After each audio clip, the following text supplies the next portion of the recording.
You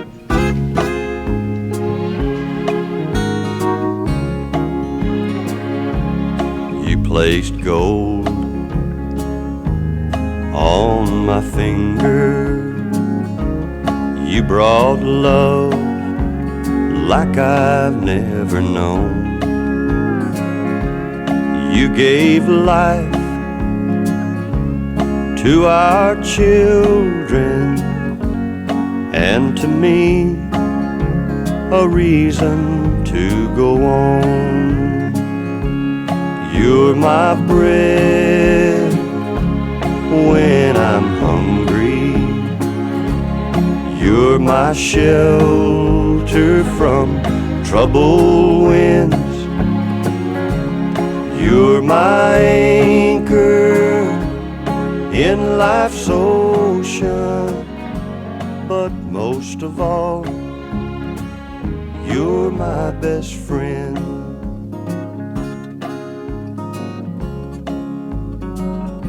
When I need hope and inspiration, you're always strong when I'm tired and weak. I could search this whole world over, you'd still be everything that I need. You're my bread when I'm hungry. You're my shelter from troubled winds. You're my anchor in life's ocean, but most of all, you're my best friend. You're my bread when I'm hungry. You're my shelter from troubled winds. You're my anchor in life's ocean, but most of all, you're my best friend.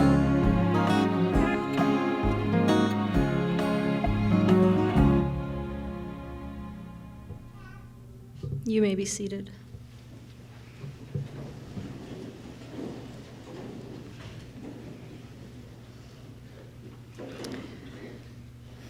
Welcome, everyone, to this celebration of a life fully lived of Robert Schulz.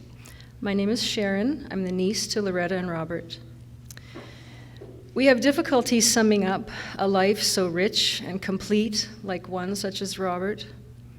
He had a loving wife of 56 years, 3 devoted children, and many dear grandchildren, a successful farming and working career, and a vibrant retirement.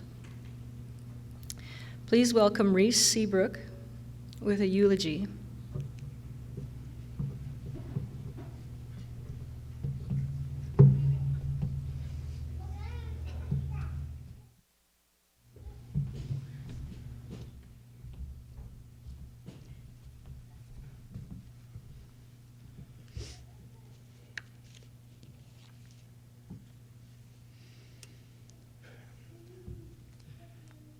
It's hard to sum up the 84 years of this amazing man's life in these few moments, but I'll give it my best. Robert was born in Mikkelsdorf, Poland in 1938 to Zygmunt and Lydia Schulz. He was one of 7 children. After the war, the family settled on a farm in East Germany. The farm prospered until 1954. As a young man, Robert worked on the family farm in Germany, which led him to go to college studying in agriculture. But his adventuring spirit led him to Germany and traveled to Canada, where he had family that had already traveled and lived. He came to Canada in 1956 as a young man of 18. He arrived by ship in Quebec City with only a few dollars in his pocket, with a heart full of dreams and the determination to build a better life. Robert rode the train from Quebec to Hines Creek, and you can imagine his surprise that Saturday evening in December when he realized Hines Creek wasn't quite what he imagined. But in true Robert style, he had a job on Monday morning with Grant Brothers Sawmill. After that winter, he went to work on the railroad in Peace River with his brother Rudolph for a few years. It was working there where he learned to speak English. Robert talked about how his boss had many workers that spoke Ukrainian and German, but would only allow them to speak English at work. So he had to be a quick learner, and that he was. He ended up taking a transfer from Peace River to Hines Creek with the railroad. Robert then decided to purchase land to farm north of Hines Creek. His early years of farming were with horses and thrashing machines until he was able to purchase machinery. Now, living in Hines Creek, Robert would go to the local grocery store, Dye's General Store, to purchase his supplies. This is where he met Loretta, his soulmate and best friend. Robert was too shy, so Loretta was the one who asked Robert out on a date. They dated for a couple of years, then married in 1965. Robert continued to work in the summers on the railroad and worked seismic for a couple winters. In 1970, he landed a job at Camphor Mill in Hines Creek. Robert ran stacker and fed edger. He was known at the mill for the pride in his work, attention to detail, and work ethic. After a few years, Robert and Loretta began to start their family with their first child, Donald. Then soon after, Mona arrived. And after a few more years, Robbie came along. With the busy life of farming, working at Camphor, and raising kids, Robert figured he didn't have enough to do, so he built their family home with his bare hands. And as the years went on, as the farm grew, he continued to build a garage, a shop, barn, machine shed, granaries, and grain bins. Carpentry was just one of Robert's many talents. He was also a plumber, electrician, mechanic, and just a jack of all trades. Whatever jobs life threw at him, he would tackle head on. If it broke, he would fix it. If he had a vision, he would build it. And later on, if the kids and grandkids had a vision, he would build that too. He would never say no to his kids and grandkids when it came to fixing or building. His reply was always, "Yes, I can do that." As Donald got older and bought land, the farm continued to grow, and Robert decided it was time to retire from Camphor with just 30 years under his belt. And as many of you know, farming isn't an easy way of life. Donald remembers when Robert and one of his boars tried to run him down. That boar met the wrong end of a 2x4 and had a little sleep for a while. And there may have been a time or two when a hammer went flying. Mona remembers helping build many fences by hand with her dad. Robert would use a big pry bar to make the holes for the posts. Then she would have to be the brave one to hold the posts while Robert would stand on a 5-gallon pail and use a sledgehammer to pound it in. Robbie's memories of her dad were of his strength. He would stack square bales by his hand, throwing them 20 feet in the air to the top of the pile to make a stack, and how he would be able to hammer a 6-inch nail in with only 2 strikes. Many competitions were had between him and the kids to see who could do it the fastest. Nothing was better, though, than the trips to the auction sales.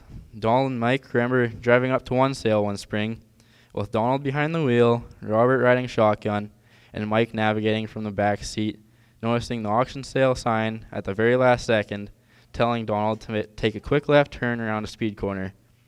Let's just say, in Donald's words, they slid around the corner, Dukes of Hazzard style, and this is where Robert found out that his old blue truck could drift. In 2005, Robert and Loretta and Donald decided to sell the farm. Robert and Loretta then purchased a home in Fairview where they would retire. With having more time on his hands, Robert's hobbies became planting garden and greenhouse and anxiously awaiting its harvest. In the winters, he would be an avid curler viewer from the downstairs TV. Loretta would send him down there because he would always get so loud and excited when a shot was missed or made. And he would always offer his advice quite sternly about how they should have done it. And even though Robert retired from farming, he would go out to the Colbert farm for quite a few years to help out with seeding and harvest, harrowing, swathing, and combining. In true Robert fashion, he would give his all, and all the boys would always comment on how Grandpa would outwork them. He became the kids' and grandkids' #1 handyman. There was not a project too big or small for him to do for them. Everything from decks to storage sheds, greenhouses, doll houses, picnic tables, coffee tables, benches, china cabinets, chicken coops, you name it, and he would build it. But for the kids and grandkids, the best part was when he would work with them. But for the kids and grandkids, the best part was when he would work with them to build whatever it was he was building. There would always be stories he would tell as the building progressed, so the projects sometimes take longer than they should, but they didn't mind at all. Robert would always want to know what was going on in the family's lives, whether it was his kids or the grandkids, nieces and nephews. He always wanted to know how they were doing. He made sure to get updates from Kalmar as to how farming was going with the Abels and Bankies. He would attend many curling games at Reese's and basketball games for all 4 of the Colbert boys. Check with Cindy how school was going, ask Fallon and Braylon how's work. He never wanted to miss out on any news they may have had. They were his pride and joy, and he was theirs.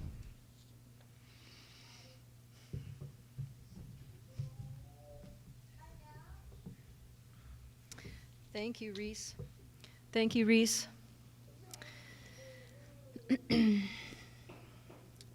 And now, please welcome Fallon Schulz and Jordan Colbert for some more reflections and memories of Grandpa from the grandchildren.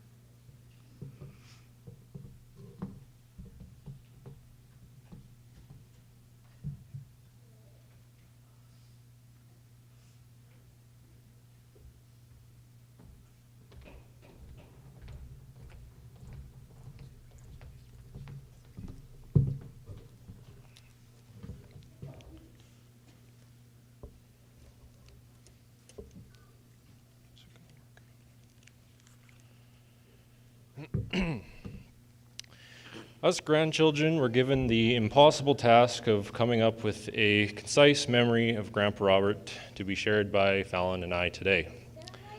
This was a difficult request, as there are many stories we would like to tell about him. These are a few that we grandkids have decided to share today. This is for Sydney. My favorite memories of Grandpa are the many stories he would tell.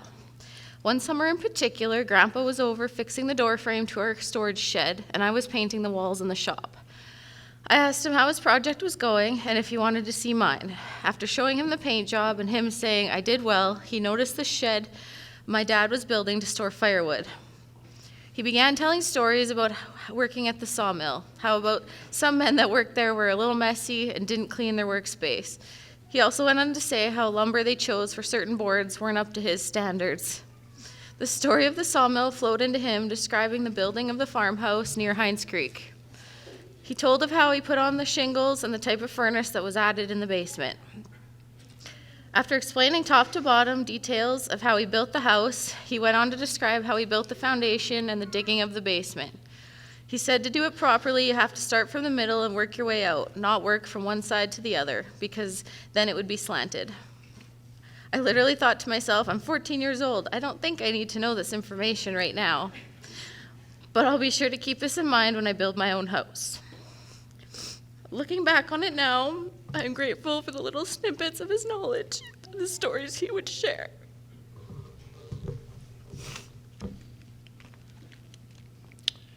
This one is from Caden.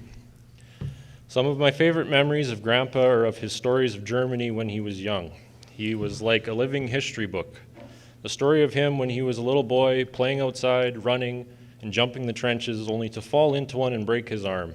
It was like hearing a part of history you couldn't find anywhere else. Another favorite is of Grandpa coming to watch me play basketball. It didn't matter if my team played well or not. He would always pat me on the back and tell me, "You did good." Now I would love to give him a hug, pat him on the back, and tell him, "You did good." Reese. My favorite memories of Grandpa came from our common love of curling. Watching curling on TV with Grandpa was always entertaining, and how fired up he would get. He always had an opinion about how he could have made that shot better. When I would play, there was nothing better than looking up from the ice after making a good shot and seeing him smile from ear to ear.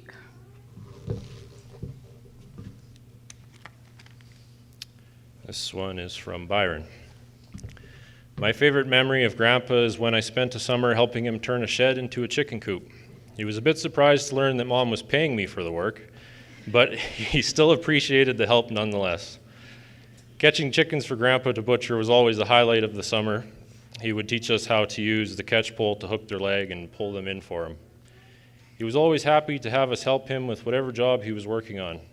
I'm grateful for everything that he taught me throughout the years and will miss him greatly.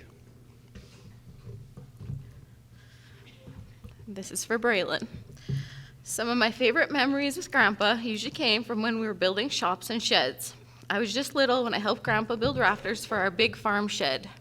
When I got older, I would come home after school, and instead of doing homework, I would go help Grandpa build. I learned a lot about how to build, and Grandpa would always have stories about how he learned.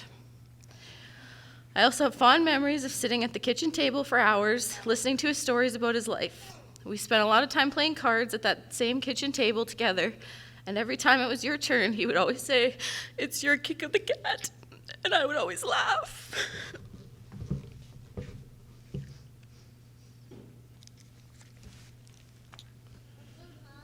This one is Ashton's. I am going to miss Grandpa Robert with his yearly visits to the field during harvest, just to get in that once-a-year combine ride.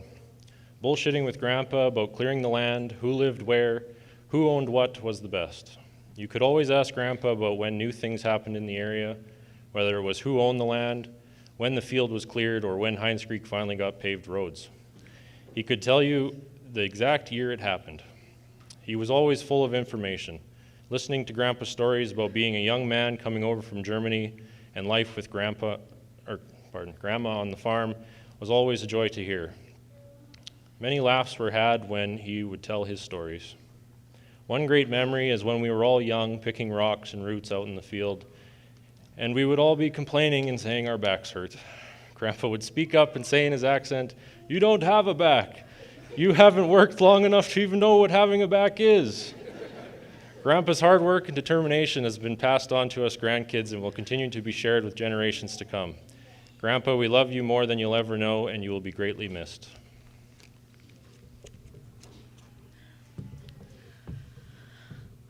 So this one's mine. I had the privilege of having Grandpa for 29 years, so there's just so many things I could talk about, but here's a few of my favorites. I remember as a kid, I would see him walking across the big farmyard. Sometimes he would stop in the middle, think for a few minutes, change his mind about something, and take off in another direction to do something else. He was always busy working on one thing or another. I learned so much from him. In the time spent building shops and sheds and decks, I loved learning all sorts of new carpentry skills, and he loved teaching them to me. When I bought my first place, we spent days building a new shed and 2 new decks. Sometimes they were hot days, too, but he didn't care. He didn't take a lot of breaks, but he would take a couple for water, or even better, an ice-cold beer, and a look at the work we had done so far. Butchering chickens was always a family affair, minus the couple of people that were nowhere to be found on Butcher Day. After we sold the Schulz farm, there were a couple years with no chickens until Auntie Mona decided it was time to get some at the Cobert farm. Boy, when that Butcher Day rolled around, Grandpa was in a hurry to get there. He was excited, I think. Maybe a weird thing to be excited about, but I have never seen him drive faster. I love playing cards with Grandpa, but I especially love sitting around the table and hearing the amazing stories of his life. As a child during the war, his dad being gone for years and them not knowing if he was alive, fleeing their farms with invading armies not far behind, all the hardships I can barely imagine that he had to live through, and the stories of him traveling to Canada by ship, and together with Grandma building the life our family is oh so thankful for. He was the strongest man I knew.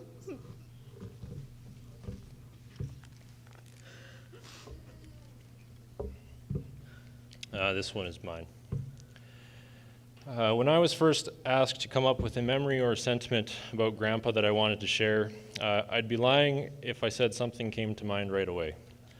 After all, how are we supposed to sum up everything that we knew and loved about him in one short piece? I spent time over the next few days thinking about everything Grandpa would say, things he would do, and how he was always ready to lend a helping hand. I soon came to the realization of how incredibly selfless of a man he was. No matter the situation, he was ready and dependable. If you needed something fixed, built, tended to, or simply someone to talk to, he was there for whatever you needed. Whether it was to help build a deck or a greenhouse, or to operate a combine during harvest when you were short-handed, Grandpa was more than willing. He would often become so focused on helping finish a job, he would forget to look after himself. Working all day in the sun, he was content to stay at it until everything was done. Grandpa would always put others first, even without considering his own well-being, but that's part of what made him who he was. Even near the end, when I went to visit him in the hospital, I sat down by his side and held his hand. The first thing he said to me was that he was sorry.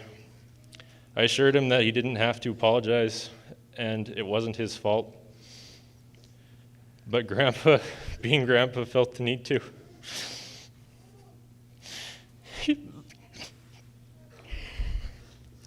He was more concerned in that moment about how upset I was.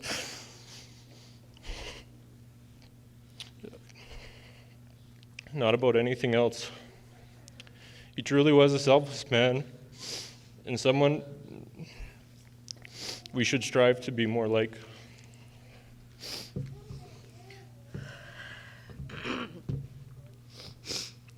Grandpa Robert was our hero. He said to me in the hospital that not everyone gets grandkids like us. And I told him that not everyone gets a grandpa like you.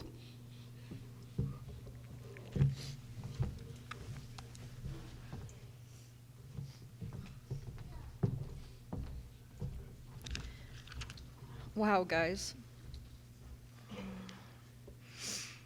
Thanks, kids. And now if we can get through it, my mom, Kathleen Abel, and I would like to offer a song of comfort to this family and to you all.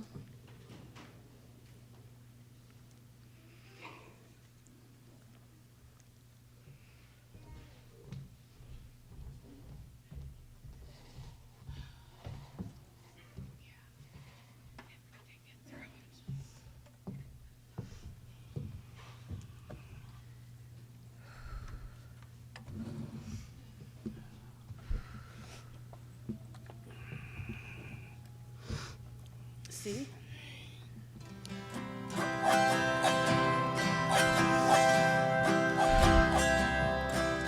I come to the garden alone while the dew is still on the roses, and the voice I hear calling on my ear, the Son of God discloses, and he walks with me, and he talks with me, and he tells me I am his own, and the joy we share as we tarry there, none other has ever known. He speaks, and the sound of his voice is so sweet, the birds stop their singing, and the melody that he gave to me within my heart is ringing, and he walks with me, and he talks with me, and he tells me I am his own, and the joy we share as we tarry there, none other has ever known.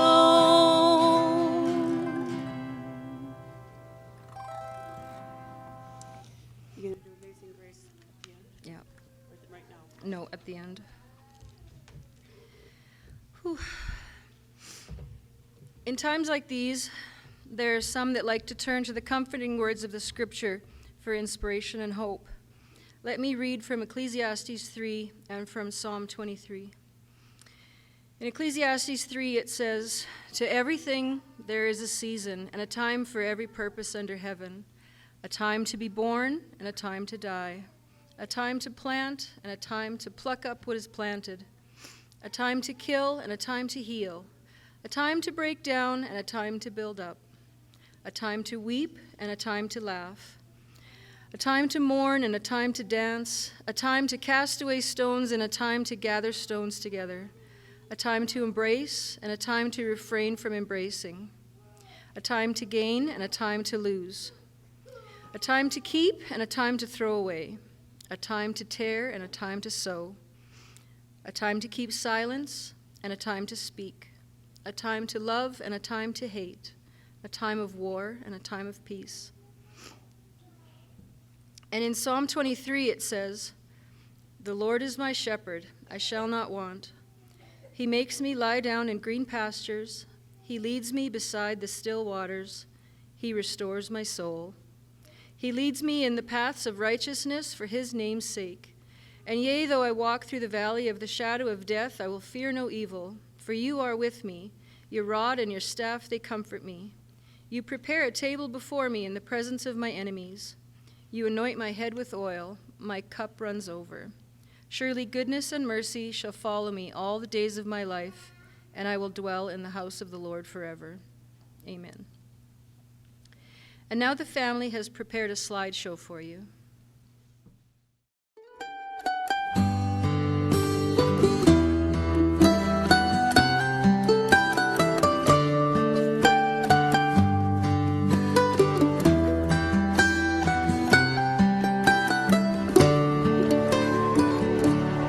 Remember when I was young, so were you, and time stood still, and love was all we knew. You were the first, so was I. We made love and then you cried. Remember when?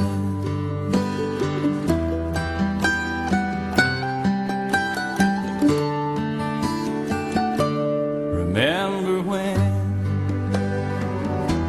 we vowed the vows and walked the walk and gave our hearts, made the start and it was hard. We lived and learned life through curves. There was joy, there was hurt. Remember when?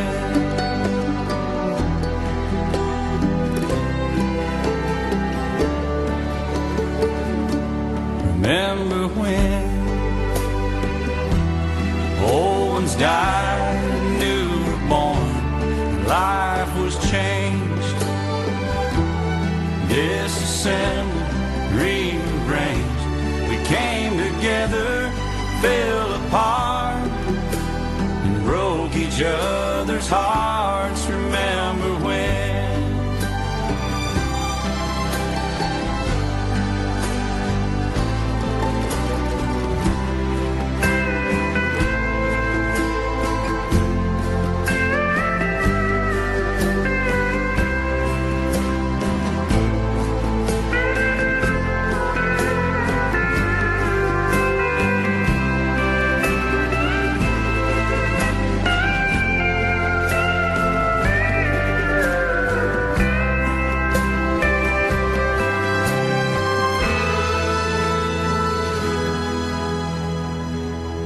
Remember when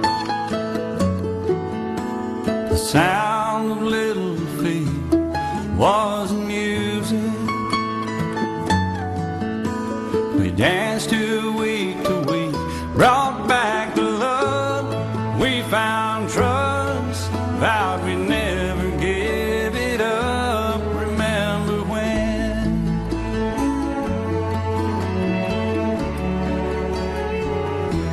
Remember when 30 seems so old now, looking back, it's just a stepping stone to where we are, where we've been. Said we'd do it all again. Remember when?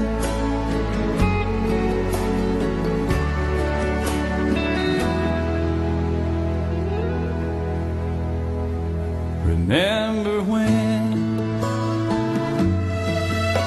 we said when we turned gray, when the children grow up and move away, we won't be sad, we'll be glad for all the life we've had. And we'll remember when.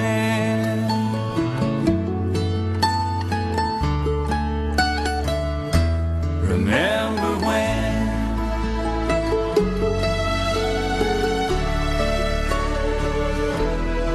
Remember when.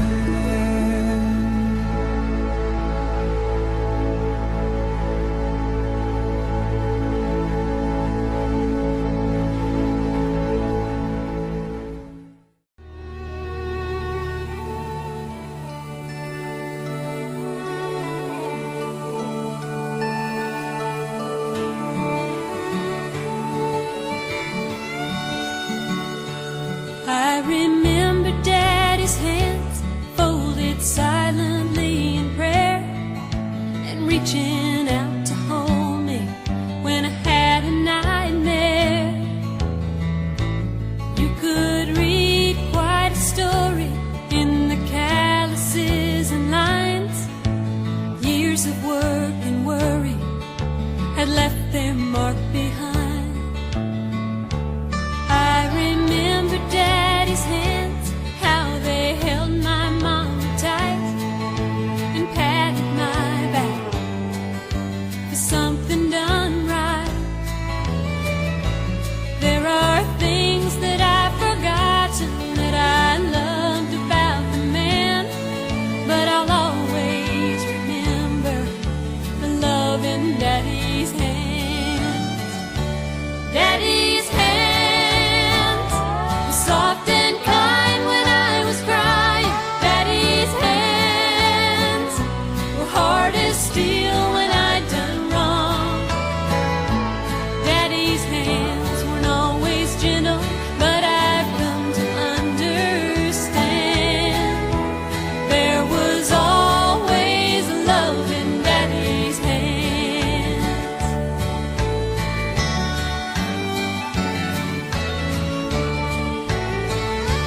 I remember Daddy's hands working till they bled, sacrificed unselfishly just to keep us all fed. If I could do things over, I'd live my life again and never take for granted the love in Daddy's hands. Daddy's hands were soft and kind when I was crying. Daddy's hands were hard as steel when I'd done wrong. Daddy's hands weren't always gentle, but I've come to understand there was always love in Daddy's hands. Daddy's hands were soft and kind when I was crying. Daddy's hands were hard as steel when I'd done wrong. Daddy's hands weren't always gentle, but I've come to understand there was always love in Daddy's hands.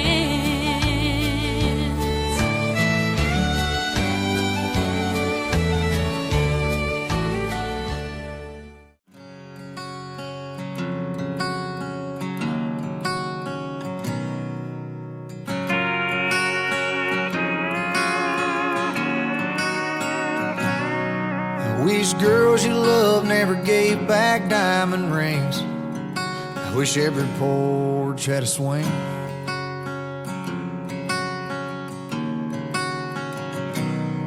Wish kids still learn to say sir and ma'am, how to shake a hand. I wish every state had a Birmingham.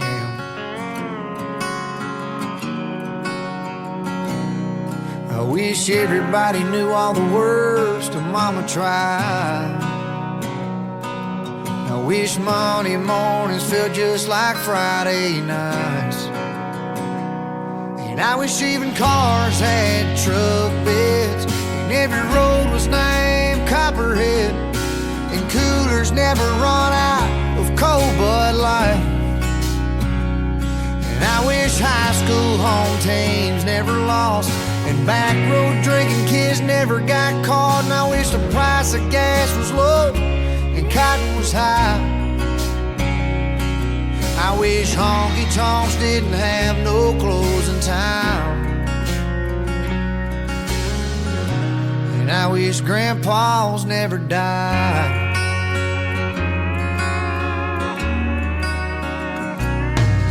I wish Sundays on the creek bank would never end.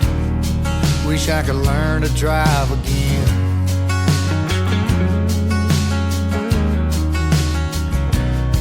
Wish the first time 17 she was my everything. Kiss in a Chevrolet could happen every day.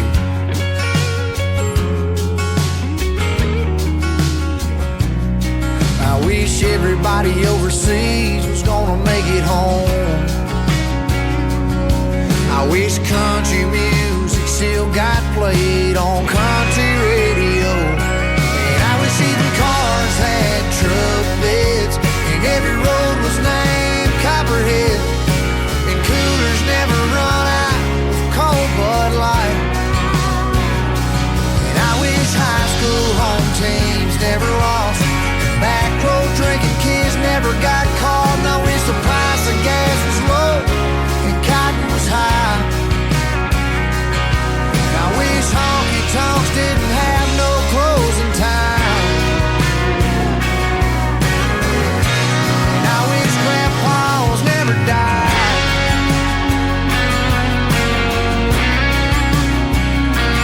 Never died.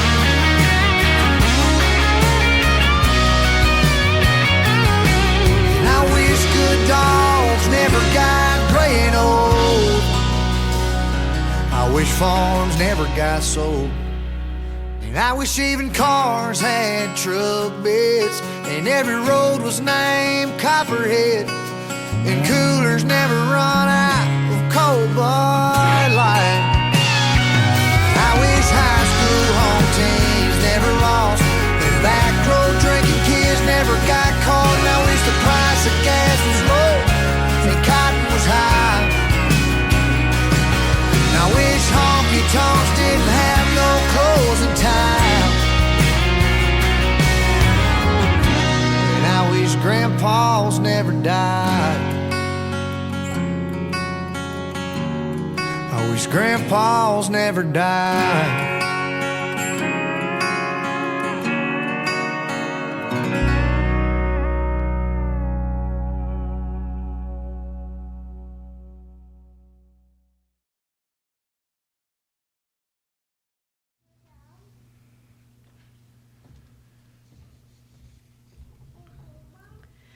We have one letter that came in over the course of this past week from a family friend, and I'll just let me read it to you. And it's from Donna Peterson, Donna Gillette. And she says, "Hello everyone, my name is Donna Gillette. Some of you may remember me as Donna Peterson, Ray and Lydia's daughter. When I first heard of Robert's passing, a memory came to mind. Some of you probably have never experienced weekends visiting with neighbors and friends like we used to in the good old days. You could almost count on someone in the neighborhood to host a card night. But this one particular event was at Robert and Loretta's. I remember sitting on my dad's knee thinking I was helping him with a card game. I think it was called Trump Whist, but don't count on me to be correct. Everyone would be visiting, playing cards, lots of laughs with coffee, and of course a midnight lunch. Maybe a beer or two would slip in there also.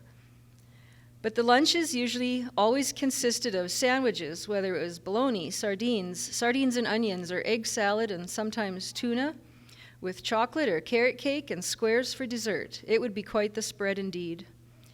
If us kids got tired, we'd curl up wherever we could and find a comfy spot. Then, about 1 or 2 a.m., it was time to go home for church in the morning. Oh, how I love those memories. And I would like to bless Loretta and families at this time of need. He was a good man, and he will be missed dearly, and will always be remembered in my heart. God bless. Hugs to the family. And she goes on to say, oh, and I know our mom and dad are probably gathering everyone up to continue having their card games, I'm sure. Love and hugs to all. Donna.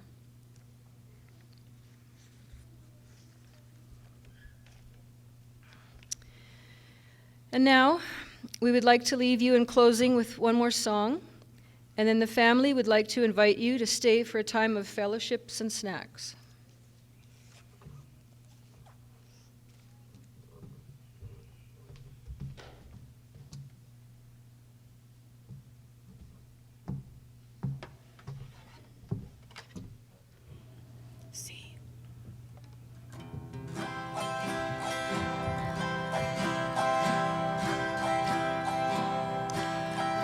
Amazing grace, how sweet the sound that saved a wretch like me.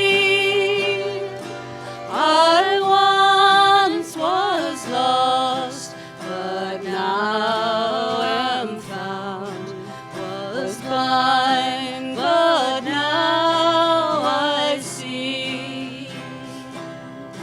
'Twas grace that taught my heart to fear, and grace my fears relieved.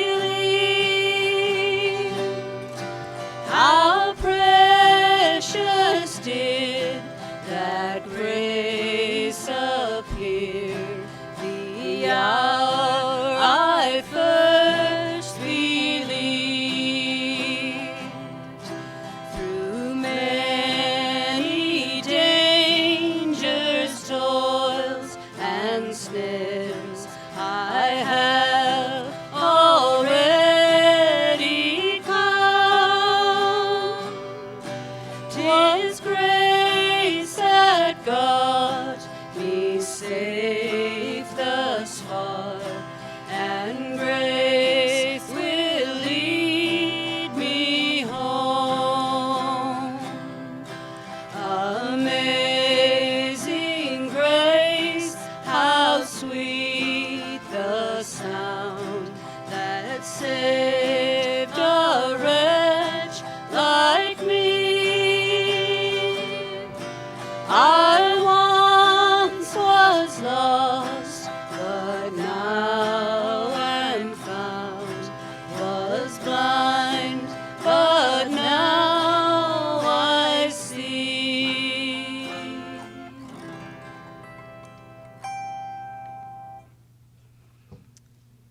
And from the family, we would just like to send out a heartfelt thanks to all the friends and neighbors and family that have come today. And on behalf of Loretta and all the kids and extended family, we'd just like to thank you all for coming. Thank you very much.